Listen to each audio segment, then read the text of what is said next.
war nañ installation coffret électrique bi fii mooy nekk centrale bi donc fii mooy nekk centrale bon fil yëpp arrivé yëpp fii lañ daje yi jóge ci compteur bi ñëw fii lañ daje yi dem def dispatching yi jóge fii def nii jóge yi dem na la yeneen secteurs yëpp ba léegi lu gën a am important mooy booy gas il faut gas bi baax mu nice de ce fait que type bi du am benn problème gisoo type bi dafa ñëw rek jàdd du am benn problème de ce fait que dans 20 ans whatever dans 15 ans yaa xam mais mun na jékki-jékki fil bu fekkee dafa màgget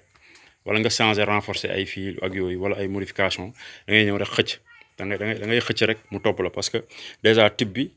bi c'est bien posé donc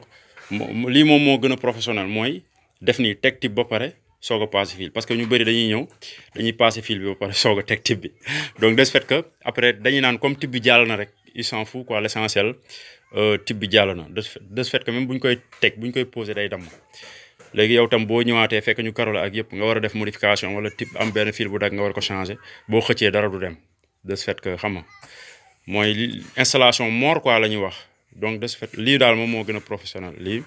mooy di nga sonn si gas bi mais xam nga doo am benn problème à l'avenir boo koy xëcc di dugalaat beneen.